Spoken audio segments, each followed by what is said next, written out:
اور یہاں پہ کیا جھوٹ بولتے ہیں؟ اس کے آخری الفاظ سکپ کر دیتے ہیں. اس میں الفاظ ہیں من شدت الفرح, خوشی کی شدت کی وجہ سے, زبان لڑکھڑانے کی وجہ سے نکلا. اس نے یہ کہا نہیں ہے, کیا وہ وہی رہا تھا. تو سلپ آف ٹنگ تو کسی سے بھی ہو سکتا ہے, اس سے آپ دلیل پکڑیں گے. اور پھر وہ تو ایک مثال تھی, تمہارے بزرگ جب بھی بولتے ہیں ہمیشہ ہی ان کی زبان لڑکھڑاتی ہے. چلیں جب بعد میں ہوش آتی ہے پھر تو انہیں پتا چل جاتا ہے نا, بعد میں توبہ کر لیں. بعد میں توبہ کو نہیں کرتے. اور تیسری دلیل اس ویڈیو میں انہوں نے پیش کی, انہوں نے کہا کہ وہ دیکھیں قرآن پاک میں ہے کہ موسیٰ علیہ السلام کی جب پہلی ملاقات ہوئی اللہ تعالیٰ سے, جیسا کہ اس کی شان کے لائق ہے, تو درخت کی طرف سے آواز آئی تھی. وہ درخت اللہ تعالیٰ کی تجلیات کا مرکز بن گیا تھا. تو اس طرح ہمارے بزرگوں کی زبان اللہ تعالیٰ کی تجلیات کا مرکز بن جاتی ہے. اصل میں اللہ ان کے منہ سے بول رہا ہوتا ہے. استغفر اللہ. اور یار یہ عقیدہ تو ہمارا کسی نبی کے بارے میں نہیں ہے. رہ گیا یہ مثال دینا اس درخت کی یا کوہ طور کی مثال دینا کہ اس پہ اللہ نے تجلی ڈالی تھی. اس مثال کا تمہارے بابے سے کوئی لینا دینا ہے؟ آپ ہمیں پیغمبروں سے کوئی بات لا کے بتائیں کہ پیغمبروں کے اوپر کیفیت طاری ہوتی ہو اور پیغمبر اپنے منہ سے بول رہے ہوں اور وہ کہہ رہے ہوں کہ اس وقت اللہ میرے منہ سے بول رہا ہے. کفری عقیدہ ہے یہ. ہمارے محبوب علیہ السلام کے لیے بھی قرآن میں آیا وما ينطق عن الهوى ان هو الا وحی یوحى. یہ اپنی خواہش نفس سے کچھ نہیں کہتے, یہ وہ کہتے ہیں جو انہیں وحی ہوتا ہے. ہم تو رسول اللہ کے لیے بھی یہ نہیں مانتے کہ ان کے منہ سے اللہ بولتا تھا, وحی ہوتی تھی. کس بات کو کہاں جوڑتے ہیں جا کے. اور چوتھی دلیل یہ دیتے ہیں کہ جی وہ بخاری میں حدیث ہے, ہاتھ بن جاتا ہوں, پاؤں بن جاتا ہوں. اچھا بس اتنی حدیث ہے, یہ پوری حدیث, یہی حدیث دلیل بنائی ہے کشف المحجوب میں بھی علی حجویری صاحب نے بھی. اس حدیث کے اوپر میں تفصیلی بول چکا ہوں, میری آپ یوٹیوب پہ ایک ویڈیو ضرور دیکھیں, توحید سے متعلق 10 دھوکے جو ان کے بزرگ دیتے تھے, ان میں نے اسے بھی ڈسکس کیا. یہ تو اللہ تعالیٰ نے کہا ہے کہ جب کوئی شخص فرائض پر پابندی اختیار کرتا ہے اور نوافل کے ذریعے ہمارا قرب حاصل کرتا ہے تو میں اس کے ہاتھ بن جاتا ہوں جس سے وہ پکڑتا ہے, میں اس کے پاؤں بن جاتا ہوں جس سے وہ چلتا ہے, میں اس کی آنکھ بن جاتا ہوں جس سے وہ دیکھتا ہے. تو کیا مطلب بھائی, کہنا کیا چاہ رہے ہو تم؟ یہ کہنا چاہ رہے ہو کہ اللہ اس کے پاؤں بن جاتا ہے, خود فزیکلی حلول کر جاتا ہے اس کے اندر؟ نہیں, یہ مطلب نہیں ہے. اس کے پاؤں نہ اور ہاتھ اللہ کا مظہر بن جاتے ہیں. بس پھر وہ ایک چھلانگ میں فلاں جگہ پہنچ جاتا ہے اور فلاں جگہ پہنچ جاتا ہے اور فلاں جگہ. بھائی اس حدیث کے اینڈ پہ آپ پڑھیں کہ جب وہ اپنے دشمن کے اگینسٹ مجھ سے پناہ طلب کرتا ہے تو میں اس کی دعا قبول کرتا ہوں. ہاں اگر وہ بن چکا ہے تو خود کیوں نہیں دشمن کی ایسے گیچی مروڑ دیتا؟ دعا کیوں مانگتا ہے؟ وہ تو مظہر بن چکا ہے نا. اس کا معنی بالکل یہ نہیں ہے. اس کا مطلب یہ ہے کہ کوئی شخص اللہ کے ساتھ کمیٹڈ ہو, پھر اللہ تعالیٰ اسے نیکیوں کے اوپر استقامت دے دیتا ہے. ہاتھ بن جاتا ہوں, پاؤں بن جاتا ہوں, آنکھیں بن جاتا ہوں. اس سے مراد یہ ہے کہ پہلے تو وہ اپنی کوشش کرتا ہے نا, اس کے بعد میں اسے استقامت دیتا ہوں کہ پھر پوری زندگی اس کی آنکھیں, پاؤں, ہاتھ, کان گناہ کی طرف نہیں بڑھتے بلکہ میری طرف ہی آتے ہیں. یہ میں اسے انعام دیتا ہوں. یہ کہتا ہے پھر انعام کیا ہوا؟ انعام یہ ہے کہ پہلے اس نے کوشش کی, استقامت ہی تو انعام ہے. پوری زندگی نیک عمال کرنے والے لوگ بھی اینڈ پہ جا کے اپنا بیڑا غرق کروا بیٹھتے ہیں. استقامت سے بڑی کوئی نعمت نہیں ہے. تو یہ اللہ تعالیٰ کی طرف سے اسے انعام ملتا ہے. لیس کمثلہ شیء وہو السمیع البصیر. اللہ کی مثل کوئی شے نہیں ہے, وہی سننے والا دیکھنے والا ہے. اللہ کے لیے آپ مثال ہی نہیں بیان کر سکتے کہ جی میں پاؤں بن جاتا ہوں, اس سے مراد یہ ہے کہ اللہ اس کے پاؤں بن جاتا ہے. نہیں, یہ لٹریچر کی زبان میں بات ہو رہی ہے. ہمارے نبی علیہ السلام کے لیے ہے نا, قل ان صلاتی و نسکی و محیای و مماتی للہ رب العالمین. اے نبی تم فرماؤ اپنی امت سے کہ بے شک میری نماز, میری قربانی, میرا جینا, میرا مرنا سب کچھ اللہ کے لیے. اچھا دیکھیں, ساری عزتیں انہوں نے اللہ کے نام کے اوپر, رسول کے نام کے اوپر ویل کی ہوئی ہیں, لیکن اس کے اگینسٹ عبادت ان بزرگوں کی کروا رہے ہوتے ہیں. بڑے پہنچے نے اللہ نو کدھر ذکر بھی نہیں کرتے بچے. جب ٹیکنیکل ڈسکشن ہوتی ہے تو پھر اللہ کو بیچ میں ڈالتے ہیں. میں اسی پہ پھر عرض کرتا ہوں نا کہ عزتیں اویل کی تم نے اللہ اور اس کے رسول کے نام کے اوپر, عز و جل و صلی اللہ علیہ وآلہ وسلم. چندے بٹورے تم نے قرآن و سنت کے نام کے اوپر, سواریاں سوار کی تم نے مکے اور مدینے کے نام کے اوپر، اور پھینکی جا کے بغداد شریف، اجمیر شریف، دیوبند شریف، بریلی شریف میں غداری کی ہے تم نے اللہ کے ساتھ اور اس کے رسول کے ساتھ عز وجل و صلی اللہ علیہ وآلہ وسلم۔ پھر دیکھ لو اس غداری کا انجام کیا ہوا ہے، کتنی بڑی بلا اللہ نے تمہارے اوپر چھوڑ دیا ہے۔ ہاں میرے نبی عیسیٰ ہے ہی کوئی نہیں، تیرے بابے تھے شے ہی کوئی نہیں۔ ہاں کہتے ہیں تاریخی اتنا بڑا فتنہ کوئی نہیں آیا۔ ہاں ہاں بالکل بالکل ٹھیک ہے، عربی والا فتنہ۔ واقعی ان کو تو آج تک کسی نے چیلنج نہیں کیا تھا، یہ بیٹھے ہوتے تھے حکومتوں میں، کوئی بات کرتا تھا اس کو خاندان سمیت غائب کروا دیتے تھے۔ یہ تو آج یہ ماڈرن ڈیموکریسی، ماڈرن جو ویلیوز اس وقت اور سوشل میڈیا اور فریڈم آف ایکسپریشن کی برکات ہے، ادروائز یہ لوگ تو ابھی تک تو یہ حکومت کرتے آ رہے تھے، لیکن ہر عروج کو زوال ہے، یہ تو ہونا تھا ایک دن۔ وہ اللہ تعالیٰ کی سنت ہے، جس سے مرضی کروا لے، پیچھے تو اللہ ہوتا ہے نا، انسان تو کچھ بھی نہیں کر سکتا۔ تو اس قسم کے یہ لیم ایکسکیوزز پیش کر کے دفاع کیا کرتے تھے اپنے بابوں کا۔ علمی پوائنٹ نمبر 5، یہ انتہائی خطرناک اور شرمناک قسم کی اپروچ مفتی صاحب کی۔ یہ ساری باتیں کرنے کے بعد نا کہ جی یہ ان کی طرف غلط منسوب ہے، وہ ایسا کر نہیں سکتے، اگر ہمارے سامنے کرتے ہم فتویٰ دے دیتے، یہ کتابیں بدل گئی ہیں، اینڈ پہ جا کے نا جنہوں کے اندر پنجابی گھوں کھا لیا، ہاں غلاظت کھا لی اور ان باتوں کا دفاع کرنا شروع کر دیا۔ چشتی رسول اللہ کا بھی دفاع کیا، اور لوائی اعظم من لوائی محمد، میرا جھنڈا محمد کے جھنڈے سے بھی بڑا ہوگا، اس کا بھی دفاع کر دیا۔ اللہ کے بندو جب یہ کہہ رہے تھے کہ یہ بکواسیات ہیں تو دفاع کس بات کا کر رہے ہو؟ یہ اللہ تعالیٰ نے تمہیں ننگا کرنا تھا، اینڈ پہ جا کے دفاع کیا، اور پھر بڑے مزے لے کے نا حسس کے واقعہ سنا رہے۔ یہ جی پیر صاحب تھے، ان کا نام تھا صادق، تو انہوں نے اپنے ایک مرید سے پڑھوایا لا الہ الا اللہ صادق رسول اللہ، نعوذ باللہ۔ اے نما بھی مارکیٹ چ آ گیا جی۔ ہاں پھر دوسرے کسی بزرگ تک بات پہنچی تو انہوں نے کہا نہیں کوئی پریشانی والی بات نہیں ہے، وہ صادق اپنے آپ کو مراد نہیں لے رہے تھے، وہ صادق نبی علیہ السلام کو مراد لے رہے تھے، کیونکہ نبی علیہ السلام بھی تو صادق اور امین ہے۔ دیکھو کڈی کہانی کراندے جے، پر چشتی دی چے تے عربی چ کوئی نہیں جے ہوندی۔ ہاں اچھا یہ تعویل پرانے بزرگ بھی کرتے تھے کہ وہ جب کلمہ پڑھا رہے ہوتے تھے نا تو بیچ میں نیت نبی علیہ السلام کی کرتے تھے۔ ہاں تو سرکار اس کا مطلب یہ ہے کہ اگر سیدنا ابوبکر کلمہ پڑھاتے ہیں صدیق رسول اللہ، تو نبی علیہ السلام بھی تو صدیق ہیں، نبی علیہ السلام فاروق بھی ہیں، نبی صلی اللہ علیہ وآلہ وسلم غنی بھی ہیں، آپ مرتضیٰ بھی ہیں، حیدر بھی ہیں۔ تو کیا خلفائے راشدین اپنے ناموں کے کلمے پڑھا کے تو یہ کنایا کیا کرتے تھے؟ تو یہ جو میں نے دعویٰ کیا تھا نا کہ ان کا اور ان کے بزرگوں کا اس دین کے ساتھ کوئی لینا دینا نہیں ہے جو اس شخصیت میں نازل ہوا ہے جس کی قبر مدینے میں ہے صلی اللہ علیہ وآلہ وسلم، تو میں یہ کہنے میں حق بجانب ہوں کہ مرنے سے پہلے اے مسلمان کر لے اس پہ غور، کتابوں کا خدا اور ہے، بابوں کا خدا اور، کتابوں کا پیمبر اور ہے، بابوں کا پیمبر اور۔ یہ لوگ میرے پہ اعتراض کرتے تھے نہیں جی خدا تو ساروں کا ایک ہے، انجینئر صاحب نے 2 خدا بنا دیے۔ یہ بھائی محاورے میں بات ہو رہی ہے، خدا تو واقعی سب کا ایک ہے، آپ بھگوان کہہ لیں، خدا کہہ لیں، اللہ کہہ لیں، گاڈ کہہ لیں، سپریم بینگ کہہ لیں، سپر نیچرل ایجنسی کہہ لیں، لیکن ان کوالٹیز کے ساتھ ماننا ہے جو نبی صلی اللہ علیہ وآلہ وسلم نے تعلیم فرمائی ہیں، ورنہ پھر آپ اس اللہ رسول کو نہیں مان رہے، ہاں آپ اپنے بزرگوں کی تعلیمات لے کر چل رہے ہو۔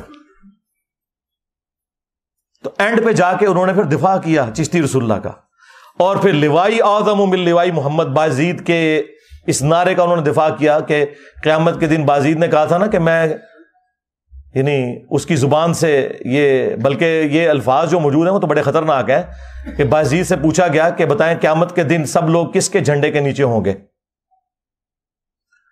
تو اس نے کہا کہ میں اللہ کی قسم اٹھا کر کہتا ہوں کہ ساری مخلوقات، محمد اور تمام انبیاء قیامت کے دن میرے جھنڈے کے نیچے ہوں گے، نعوذ باللہ من ذالک۔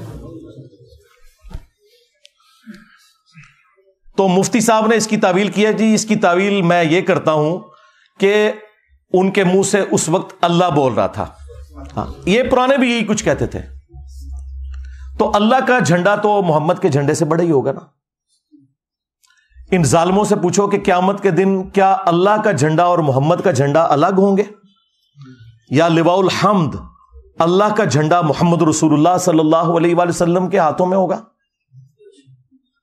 تو یہ کوئی تعویل بنتی ہے تمہاری؟ شرم نہیں آئی تمہیں یہ بات کرتے ہوئے؟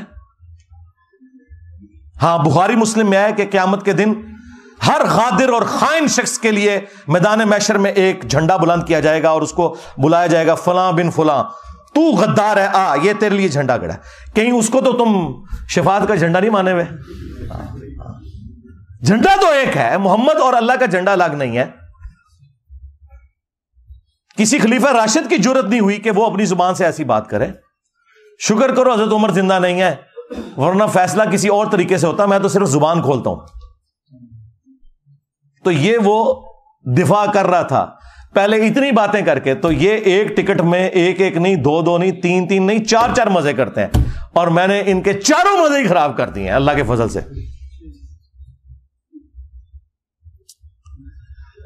علمی پوائنٹ نمبر 6، سیکنڈ لاسٹ، اور یہ میں بریلوی عوام کو مخاطب کر رہا ہوں کیونکہ یہ لوگ تو ناقابل علاج ہیں۔ سیدھی سی بات ہے کہ میں نے کئی ایک ویڈیوز میں گستاخانہ عبارتیں ہائی لائٹ کی ہیں، میں مختصراً یہاں پر بھی بیان کر دیتا ہوں۔ آپ اپنے علماء سے پوچھیں کہ یہ عقیدے آپ کے قرآن و سنت میں کہاں فٹ بیٹھتے ہیں۔ نمبر 1 چشتی رسول اللہ، جو حشر بہشت میں بھی لکھا ہے اور سبع سنابل میں بھی لکھا ہوا ہے، اور اعلیٰ حضرت نے خود تعریف کی ہے اور کہا یہ رسول اللہ کی برگاہ میں کتاب مقبول ہے، سبع سنابل فتاوی رضویہ کے اندر، لہذا اعلیٰ حضرت بھی مجرم ہے اس میں۔ انہوں نے ایسی کتاب کی تعریف کیوں کی جس میں چشتی رسول اللہ لکھا ہوا تھا؟ اگر انہوں نے انجانے میں کی تو ان کا علم غیب فارغ، اور اگر جان بوجھ کے کی تو ایمان بھی فارغ۔ اب آپ فیصلہ کریں۔ جی وہ معین الدین چشتی صاحب خاص حالت میں تھے، مرید ہونے ایک شخص آیا تو پوچھا کلمہ کیسے پڑھتا ہے؟ اس بیچارے نے صحیح کلمہ سنایا، کہا نہیں ایک دفعہ نا اس طرح پڑھ، چشتی رسول اللہ کے ساتھ پڑھ۔ تو اس نے پڑھ دیا، تو کہتے ہیں خواجہ صاحب بہت خوش ہوئے، اسے مرید بھی کیا اور اسے انعامات سے نوازا، اور پھر جاتے ہوئے کہا کہ وہ میں نے تیرا امتحان لیا تھا، کلمہ وہی ہے بس۔ یہ جو آخری جملہ کہتے ہیں رجوع ہو گیا، سرکار رجوع اس طرح ہوتا ہے؟ خود تو دوسروں کو کہتے ہو کہ جو جھوٹی موٹی بھی قادیانی لکھ کے جرمنی چلا جائے تو اسے اعلانیہ توبہ کرنی ہوگی، تمہارے چاچے کو، تمہارے چاچا چشتی کو توبہ نہیں کرنی ہوگی؟ اور چاچا جی تھوڑی چاچی گئی، ہاں جب تو نے چشتی رسول اللہ پڑھایا تھا تیری بیوی فارغ ہو گئی تھی، سب سے پہلے تجھے دوبارہ چاچی لینی ہے جا کے واپس، اس کے بعد تیری بیعت بھی ٹوٹ گئی تھی۔ جب تک تو خود مرید نہیں ہوتا کسی کا تو آگے بیعت کسی کو نہیں کروا سکتا۔ جو ان کا ڈھکوسلا چل رہا ہے تصوف کا، مطلب میں تو اس کو فراڈ سمجھتا ہوں۔ سلسلہ ٹوٹ گیا تو اس نے بیعت کیا کیا فراڈیے نے؟ نہیں جی یہ غلط منصوبہ ہے، پرنٹ کیوں کر رہے ہو؟ اتھے کیوں نہیں ترنے دیندے جا کے؟ اتھو ترنے نکل دے جی تو کتاباں بھی پرنٹ ہوندیاں نے، اتھے نہیں دیندے۔ تو یہ بالکل فراڈ ہے۔ توبہ اسی طریقے سے ہوگی کہ میں نے کفر بکا تھا، سب سے پہلے میں کلمہ پڑھ کے مسلمان ہوتا ہوں، آج تم واپس چلا جا، میں پہلے خود کوئی پیر تلاش کروں گا، کوئی پھر نکاح خام تلاش کروں گا، اور نیا حق مہر بھی ہوگا، یہ ذہن میں رکھیے گا، ایویں نہیں چاچی واپس آندی، ہاں جب نکاح نیا ہوگا تو حق مہر بھی نیا ہوگا۔ چاچو تیری چاچی گئی، ہاں چاچو دی چاچی گئی، چاچی چ بھی چھے تے چاچو چ بھی چھے تے چشتی وچ بھی چھے، اے ہن تھلے لکھیا کرو چشتی چاچو تیری چاچی گئی، اے لے جو جتھے کوئی بزرگاں دی گل کرن تھلے لکھو چشتی چاچو تیری چاچی گئی۔ ہاں ہاں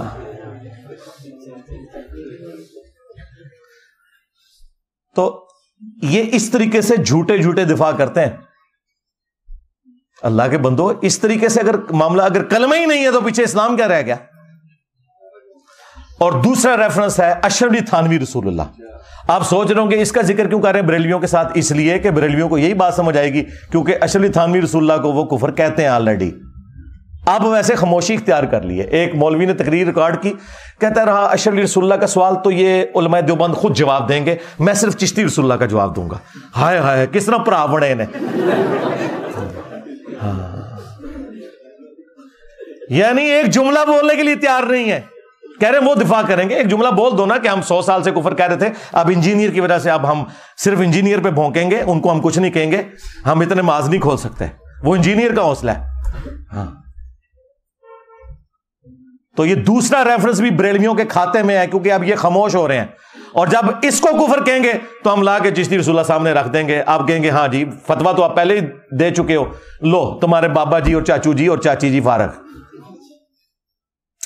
تیسرا ریفرنس میں نے کشف المحجوب سے دیا تھا. صحو اور سکر والے چیپٹر میں انہوں نے باجزید بستامی کا سکر بچانے کے لیے اور جنید بغدادی کا صحو بچانے کے لیے انبیاء اکرام کو تختہ مشق بنایا, اور انہوں نے کہا کہ جس طرح حضرت داؤد علیہ السلام کی بھی نظر پڑ گئی تھی نا اپنے ایک صحابی کی بیوی پر, اور انہیں پسند آئی اور جنگ میں آگے مروا دیا اور خود شادی کر لی, تو وہ حالت صحو میں تھے. یہ صحو سواد والا ہے, یعنی ہوش میں تھے. وہ ایک سین کے ساتھ صحو ہوتا ہے, وہ بھول ہوتا ہے,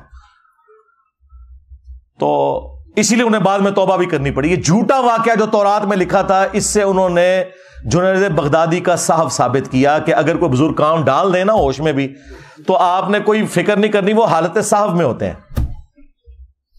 ہوش بھی کم پاؤنڈ پھر بھی تسی تعویل کرنی چاہتی. ہاں اور سکر انہوں نے کہا مدہوشی, تو اس کی مثال کیا نبی علیہ السلام کی جو نظر پڑی تھی ایک صحابی کی بیوی پر, نعوذ باللہ, زید ابن حارثہ کی, اور اللہ تعالیٰ نے اس صحابی کے دل میں اس کی نفرت ڈالی, پھر حضور نے ان سے شادی کر لی. یہ جھوٹا واقعہ, اس سے انہوں نے باجزید بستامی کا سکر ثابت کیا اپنے بابے کو بچانے کی خاطر. خود پیر کرم شاہ صاحب الازری نے ضیاء القرآن تفسیر کے اندر لکھا ہے یہ کافروں کی سازش ہے یہ واقعہ ہماری کتابوں میں آنا. اور اسی پیر کرم شاہ صاحب نے جو ضیاء القرآن پبلیکیشن سے کشف المحجوب چھاپی, اس کے مقدمے میں اس کتاب کی تعریف کی کہ جدہ کوئی مرشد نہ ہو کتاب پڑھ لے, اور اس کے اندر وہ کفریہ واقعہ لکھا ہوا تھا. دیکھیں ایک ٹکٹ میں کتنے مزے کرتے ہیں, ایک طرف کتاب کی تعریف کر رہے ہیں, دوسری طرف اس کتاب کا واقعہ اس کتاب میں نہیں کفر کہہ رہے, دوسری جگہ کفر لکھ رہے ہیں. تو دیکھیں پھر ہماری عقابی نظریں کہاں پہنچتی ہیں.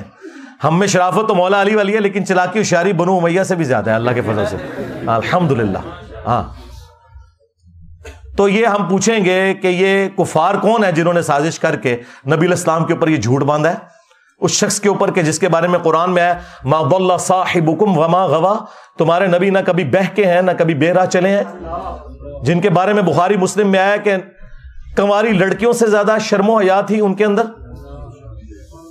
ان کے بارے میں تم کہہ رہے ہو کہ وہ صحابی کی بیوی کے اوپر نعوذ باللہ اس طرح ہو گئے. اور ایک چھوٹو مولوی انہوں نے لانچ کیا, وہ چھوٹو ایسا میرے قابو آیا ہے, یہ چھوٹو آج کہہ رہا ہے یہ چشتی رسول اللہ تو بالکل کفر ہے, یہ تو بعد میں کسی نے ڈالا ہے. اور یہ چھوٹو اس مناظرے میں نہ صرف بیٹھا ہوا تھا جس میں انہوں نے چشتی رسول اللہ کا دفاع کیا, بلکہ یہ پیچھے سے سبحان اللہ بھی کہہ رہا تھی. ہاں خواجہ نے کیا فرمایا, سنو کہ میں کون ہوں اور کیا ہوں, محمد الرسول اللہ صلی اللہ علیہ وسلم کے دربار کے کمینے غلاموں میں سے ایک ہوں, کمینے غلاموں میں سے ایک ہوں, کمینے غلاموں میں سے ایک ہوں. انہوں پتہ ہی نہیں سی کہ اے سبحان اللہ ایک دن انا للہ ہو جائے گا. ہاں اور تو قیامت تک مار دیتا ہے, بول دے ہی نہیں. 10 تنو کس نے توبہ کرائی, تو دفاع کر رہا تھا, سبحان اللہ پڑھ رہا تھا. تو اس چھوٹو نے نا اس کفریہ واقعے کو حلال کرنے کے لیے کہتا ہے مسلم شریف میں بھی اس طرح کی حدیث موجود ہے, تو انجینئر صاحب اس پہ کیوں نہیں فتویٰ لگاتے. اندازہ کریں مسلم شریف میں کچھ اور بات لکھی تھی, انہوں نے اپنا بابا بچانے کی خاطر مسلم شریف کی حدیث کو تختہ مشق بنایا. وہ آپ حدیث خود پڑھیں, اس میں کوئی ایسی بات نہیں لکھی ہوئی. صحیح مسلم میں حدیث موجود ہے کہ نبی صلی اللہ علیہ وآلہ وسلم نے فرمایا کہ اللہ تعالیٰ نے مجھے اچانک جو نگاہ پڑ جاتی ہے نا کسی نامحرم پر, حکم دیا کہ میں فوراً ہٹا لوں. اور ایک اور حدیث ہے صحیح مسلم کے اندر جو اس نے پیش کی کہ نبی علیہ السلام ایک جگہ بیٹھے تھے, سامنے سے کچھ عورتیں گزری, آپ کی اچانک نظر پڑی تو آپ نے ہٹا لی اور آپ اپنے گھر گئے, اپنی بیوی کے ساتھ ازدواجی تعلق قائم کیا. اور پھر باہر تشریف لائے اور آپ نے فرمایا کہ اگر اس طریقے سے کسی کی نظر نامحرم پر پڑ جائے غلطی سے تو فوراً ہٹا لے اور وہ اپنی بیوی کے پاس جائے، کیونکہ اللہ تعالیٰ نے اس کے پاس بھی وہی چیز رکھی ہے. یہ طریقہ تمہیں دل صاف رکھنے کے لیے، پاک رکھنے کے لیے ایک کارگر طریقہ نبی صلی اللہ علیہ وآلہ وسلم نے تعلیم فرمایا. اس سے وہ کہہ رہے ہیں کہ جی وہ جو واقعہ لکھا ہوا ہے نا زید ابن حارثہ کی بیوی والا، اس میں تو لکھا ہے کہ وہ ناپسند ہوئی، نبی علیہ السلام نے اس عورت سے شادی کر لی. یہ واقعہ اگر مسلم میں یوں ہوتا نا کہ جس عورت پہ حضور کی نظر پڑی تھی وہ جیسے ہی اپنے گھر پہنچی، اس کے خامند کے دل میں اللہ نے اس کی نفرت ڈال دی، پھر اس نے طلاق دے دی، پھر نبی علیہ السلام نے اس کو بلوا کے خود اس سے شادی کر لی. یہ بکواس لکھا ہوا تمہارے بابے نے، مسلم شریف میں یہ نہیں لکھا ہوا. دھوکہ دینا بند کرو. یہ 3 ریفرنس ہو گئے جی. چوتھا ریفرنس وہ تذکرۃ الاولیاء میں جو بایزید نے کہا کہ لوائی اعظم من لوائی محمد، قیامت کے دن محمد کے جھنڈے سے بڑا میرا جھنڈا ہوگا، اور میں قسم اٹھا کے کہتا ہوں کہ محمد اور تمام انبیاء اور تمام انسانیت میرے جھنڈے کے نیچے ہوگی. اور تنو کھنگڑ نہیں دینا کسی نے.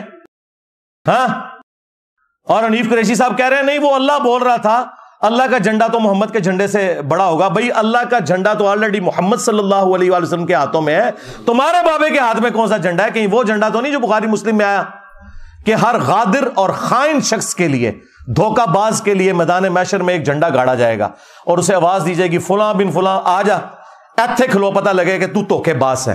یہ تمہارے بابوں کے ساتھ ہونا ہے. یہ جھنڈے ہیں جن کو تم نے لواء الحمد مانا ہوا ہے. تمہارا بایزید یہ کہتا رہا، اب تو یہ دفاع کرتے ہیں نا تو پھر ہم انہیں کہہ سکتے ہیں نا. اور دیکھو تمہارا بایزید یزید دا ابا، ہاں یہ بھی 261 ہجری میں مرا ہے، اور ہمارے امام مسلم بھی 261 ہجری میں دنیا سے تشریف لے گئے. ایک ہی سن میں دونوں فوت ہوئے ہیں. ان کی کنیت ہے ابو الحسین، ہاں، اور تیرے بابے کی کنیت ابو یزید. اور اس سے بڑا جھوٹ کہتے ہیں امام جعفر کا مرید تھا وہ. اور جعفر کے مرید تو آج یزید نہیں رکھتے اپنے بچوں کے نام، کہتے ہیں جی جائز نہ ہے، رہو نا، ہاں، تاکہ جدو اسکول جاؤ. ہائے ہائے ہائے ہائے، کتنا کلپ وائرل ہوا ہے. پھر انہوں نے ایک گل سمجھ آندی ہے، ہاں تیرے بچے جب اسکول جائیں تو لوگ کہیں یزید آ گیا، اور چھٹی کے وقت جب تو لینے کے لیے جائے تو کہیں یزید دا ابا آ گیا. ہاں، بچاؤ اپنے بابے نو، ہن اپنے نام رکھو، اپنے پترا دے نام یزید رکھو اور اپنی کنیت رکھو ابو یزید. ہاں، تیرا ابو یزید تو کہتا رہا کہ محمد صلی اللہ علیہ وسلم میرے جھنڈے کے نیچے ہوں گے، اور میرا امام مسلم ابو الحسین مسلم نے مسلم شریف میں حدیث لی کہ نبی علیہ السلام نے فرمایا قیامت کے دن سب سے پہلے میں قبر سے نکالا جاؤں گا، سب سے پہلے میں شفاعت کروں گا، سب سے پہلے میری شفاعت قبول کی جائے گی. اور مسلم شریف میں ایک اور حدیث ہے کہ سب سے پہلے میں جنت کا دروازہ کھٹکھٹاؤں گا، داروغے جنت پوچھیں گے کون، میں کہوں گا محمد، تو وہ کہیں گے کہ مجھے اللہ نے حکم بھی یہ دیا تھا کہ صرف آپ کے نام کے اوپر یہ دروازہ کھلے گا.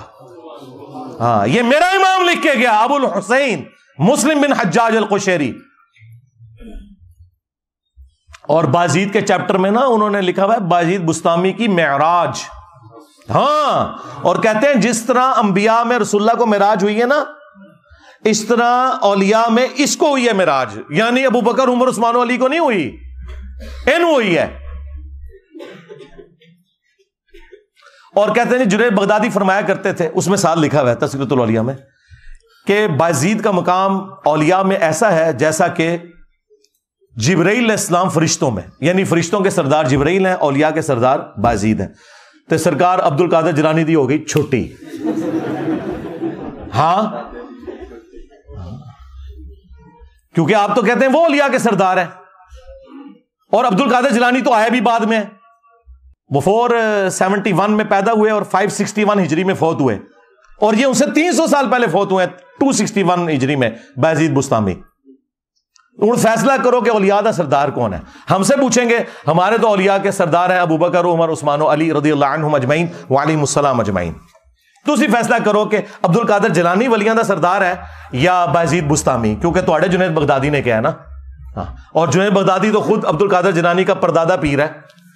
پردادا پیر کی بات مانے یا عبد القادر جیلانی کی مانے؟ سب کچھ فراڈ چل رہا ہے بھائی. تو یہ نبی صلی اللہ علیہ وآلہ وسلم کی عصمت کے اوپر لوگ ڈاکہ مارا کرتے تھے. ہم نے آ کے اب ان کو پکڑا ہے. اور ان کا جو بہانہ تھا نا جی، با خدا دیوانہ باش، کیونکہ یہی بازید کہتا تھا سبحانی ما اعظم شأنی، میں پاک ہوں، میری شان بڑی بلند ہے. وہ کہتے ہیں وہ اللہ بول رہا تھا منہ سے، تو وہ یہ آپ ذرا نشتی ہاتھ میں لیں. لیکن یہ جو اس نے بکا کہ میرا جھنڈا محمد کے جھنڈے سے بڑا ہوگا، جبکہ قیامت کے دن جھنڈا ایک ہی ہے اللہ کا، وہ رسول اللہ کے ہاتھوں میں ہے، یہ کس جھنڈے کی بات کر رہا ہے؟ ٹائم قیامت تک کا جواب دینا جو ویڈیو چاہ کے دا.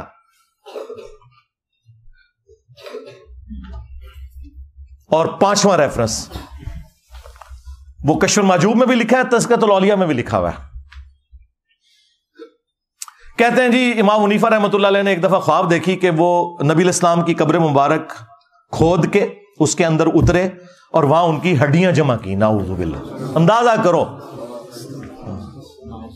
اور انہوں نے ترجمہ کیتا ہے استخوان مبارک، یعنی وہ ڈھانچے کو اتنی شستہ اردو میں لکھ دیا استخوان مبارک. ایک ہڈی کو دوسرے سے الگ کر رہے ہیں. گھبرا کے اٹھے، ظاہر خواب ہی بڑا شیطانی خواب تھا، اور اپنے دوست ابن سیرین کے پاس گئے. یہ یعنی امام حنیفہ پہ جھوٹ باندھا ہے، یہ انہوں نے ان کو اونچا کرنے کے لیے ان کی طرف منسوب کیا. ان کو ہم کچھ نہیں کہتے. تو انہوں نے کہا اس میں تسلی تھی کہ آپ نبی الاسلام کی سنتوں کو جمع کریں گے. یہ گستاخانہ خواب کیا اللہ تعالیٰ دکھا سکتا ہے کسی امتی کو؟ یہ گستاخی ہے. اس کی وجہ ہے کہ کسی امتی کا یہ عقیدہ نہیں کہ نبی الاسلام کی قبر مبارک میں ہڈیاں ہیں. یہ تو عقیدہ خود گستاخانہ ہے. اللہ نے اگر خواب دکھانا تھا تو دکھاتا کہ امام حنیفہ نبی الاسلام کے برتن جمع کر رہے ہیں، آپ کا آسا مبارک جمع کر رہے ہیں، آپ کے کپڑے مبارک جمع کر رہے ہیں، قبر میں اتر کے ہڈیاں جمع کر رہے ہیں، اور الفاظ ہیں ایک کو دوسرے سے چن چن کے علیحدہ کر رہے ہیں. اچھا جڑی وہ کیتیاں سن وہ کتنے نے؟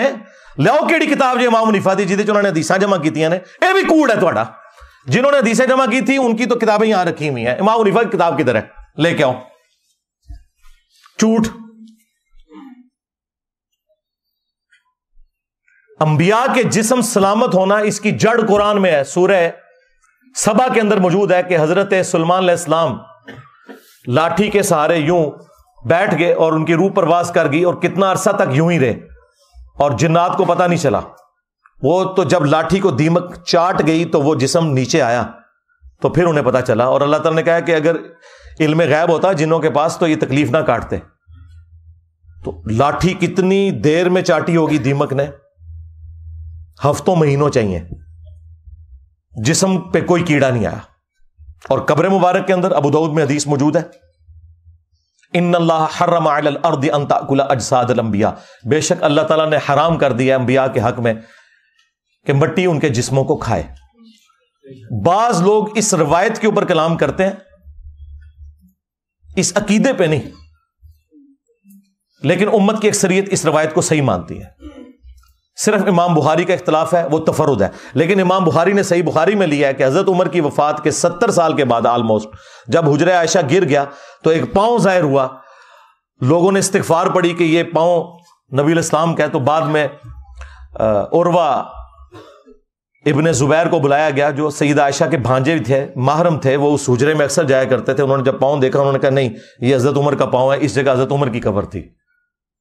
اچھا اس میں یہ نہیں ہے کہ پھر حضرت عمر نے اپنا پاؤں خود اندر کر لیا، نہیں، انہوں نے اندر کر کے ان کو. آج بھی نبی الاسلام کی قبر کھودیں گے، نبی الاسلام آپ کو اسی حالت میں نظر آئیں گے جیسے آپ کو دفنایا گیا تھا. ہاں، کوئی چلتے پھرتے نظر نہیں آئیں گے. جو انبیاء کا قبروں میں نماز پڑھنا یہ سب کچھ برزخی ہے. اسی طریقے سے بیت المقدس میں جمع ہونا یہ سب کچھ برزخی ہے. تو امام بخاری اس عقیدے کو صحیح مانتے تھے. اور وہ حدیث جو المصنف ابن ابی شیبہ کے اندر موجود ہے اور ہمارے استاد شیخ زبیر صاحب نے فضل الصلاۃ علی النبی میں بھی لی ہے، حضرت عمر فاروق رضی اللہ تعالیٰ عنہ کا قول ہے جب وہ دانیال علیہ السلام کی وہ ایک جسم مبارک کا تابوت نکلا تو پھر انہوں نے وہاں تستر نامی جگہ جہاں سے یہ نکلا تھا انہوں نے پھر خط لکھا کہ یہ اللہ کے پیغمبروں میں سے ایک پیغمبر کا تابوت ہے، اور اللہ کے جو پیغمبر ہوتے ہیں ان کی لاش کو نہ مٹی کھاتی ہے، نہ آگ جلاتی ہے، اور نہ درندے کھاتے ہیں. یہ پروٹوکول ہے. یہ وہ حدیث ہے جسے سارے صحیح مانتے ہیں، یعنی یہ عقیدہ اپنی اصل میں ٹھیک ہے. تو اب مجھے بتائیں انہوں نے یہ عقیدہ کہاں سے نکال لیا کہ جی قبر مبارک کے اندر ہڈیاں؟ کہتے ہیں جی خواب پہ تو کوئی اختیار نہیں. ہم کہہ رہے ہیں اختیار کوئی نہیں، لیکن اسے شیطانی خواب کون آ، اس کو تم فضیلت بنا کے کیوں پیش کر رہے ہو؟ ہم بھی کہہ رہے ہیں یہ شیطانی خواب ہی اکثر تمہارے بابے دیکھتے تھے. وہ نبی الاسلام کا جسم مبارک کیوں کہہ رہے ہو؟ یہاں میں تم سے اختلاف ہے. لو جی یہ میں نے 5 حوالے دیے، اور اس سے پہلے میں نے اسی پارٹی کے ایک اور بندے کو بھی دیے تھے، بریلوی پارٹی میں جو دوسری طرف ہے، جس طرح وہ رائٹسٹ ہوتے ہیں اور لیفٹ والے لوگ ہوتے ہیں نا، اس وقت بریلیوں میں بھی 2 پارٹیاں بن گئی ہیں نا. ایک کو لیڈ کر رہے ہیں مفتی اشرف آصف جلالی صاحب، ڈاکٹر اشرف آصف جلالی صاحب. انہیں بھی میں نے یہ کہا تھا، انہوں نے کہا تھا انجینئر جس چیز کے اوپر تجھے ہے نا اپنا مسئلہ وہ تو ویڈیو میں بیان کر. تو وہ میں نے بیان کیا ہوا ہے، آج تک کسی نے کوئی علمی جواب نہیں دیا. یہی 5 حوالے میں نے ان کو بھی دیے تھے پنجتن پاک کی نسبت سے. یہی 5 حوالے آج میں نے دوسری پارٹی کو بھی دیے ہیں، حنیف قریشی صاحب، کیونکہ مفتی حنیف قریشی کو یہ رافضی کہتے ہیں اور یہ ان کو ناسبی کہتے ہیں. اسی لیے وہ داتا دربار گئے تھے تو انہوں نے تقریر نہیں کرنے دی مفتی صاحب کو، بھاگنا پڑا وہاں سے. تو بریلویوں میں بھی اس وقت 2 بڑے دھڑے بنے ہوئے ہیں. تو اس کو تو میں نے پہلے دیا تھا، مفتی صاحب کو میں نے اب دے دیا، اور میں نے کوئی بے احترامی مفتی صاحب کی نہیں کی. امید ہے وہ ویڈیو میں آ کے جواب دیں گے اور ان ساری باتوں میں اپنی عوام کو سیٹسفائی کریں گے. ہمیں سیٹسفائی کرنے کی ضرورت نہیں، آپ اپنی پبلک کو خود جواب دیں. اور علمی پوائنٹ نمبر 7 جو آخری، جو ان کے پاس حربہ ہوتا ہے کہ جی انجینئر صاحب کو ہمارے ساتھ بٹھا دیں یا میرے پاس آ جائیں یا میں اکیڈمی آ جاتا ہوں. سرکار اس کی ضرورت ہی نہیں ہے. آپ اپنی کوئی نمائندہ شخصیت کی بات کریں. اس کی وجہ ہے کہ آپ کو تو اکثریت نہیں مان رہے. اکثریت تو پارٹی وہ ہے جو الیاس قادری پارٹی اور ڈاکٹر اشرف آصف جلالی پارٹی ہے، وہ تو آپ کو رافضی مانتے ہیں. تو آپ بریلویوں کے کہاں سے نمائندہ ہوگے؟ سیدھی سی بات ہے، میجورٹی تو ان کے ساتھ ہے. آپ کو کس نے نمائندہ شخصیت بنا دیا؟ اور ان کی بھی بات ہم کریں گے، وہ بھی نمائندہ شخصیت نہیں ہے ڈاکٹر اشرف جلالی، کیونکہ دوسری پارٹی ان کے خلاف ہے. نمائندہ شخصیت ہے مفتی منیب الرحمان صاحب. ہاں، جب سعد رضوی صاحب کے دھرنے کے اوپر مشکل وقت آیا تھا تو اس وقت کے آرمی چیف نے مفتی منیب صاحب کو بلا کر ثالثی کروائی تھی. وہ ہے نمائندہ شخصیت. تو نکالو اپنے بڑوں کو، ہاں ہوا لگواؤ 14 اگست کے اوپر. ہاں یار، ہمارے پاکستانی قوم بھی اپنے صدر پاکستان کو ہوا لگواتی ہے. ہاں، حالانکہ ڈیموکریٹک سسٹم میں صدر کے عہدے کی کوئی ضرورت ہی نہیں. یہ کروڑوں اربوں روپے کا نقصان پاکستانی نیشن کے اوپر انہوں نے تھوپا ہوا ہے. پرائم منسٹر ہے، بس صرف ایک اعزازی ہوتا ہے. تو اپنے بڑوں کو ہوا لگواؤ نا. دیکھو جب ہمارے صحابہ کرام پر برا وقت آیا، غزوہ حنین کے موقع پر ایک تکبر والا جملہ صحابہ کی زبان سے نکل گیا، سورہ توبہ میں آیا. اپنی کثرت کے اوپر انہوں نے تعجب کیا تو اللہ تعالیٰ کہتا ہے پھر بھاگنے کی جگہ نہیں ملی. ہاں جی، ہم بدر میں 313 تھے، غالب آئے، آج تو ہم ہزاروں میں ہیں. قبیلہ حوازن کے تیروں کا مقابلہ نہیں کر سکے، اور 12,000 کے لشکر میں صرف 80 بندے نبی الاسلام کے ساتھ رہ گئے.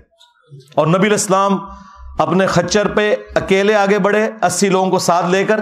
اور آپ کی مہار آپ کے چچا زاد ابو سفیان بن حارث نے، یہ مامو جی کے والد نہیں ہے، یہ نبی الاسلام کے چچا زاد ہے، ابو سفیان بن حارث.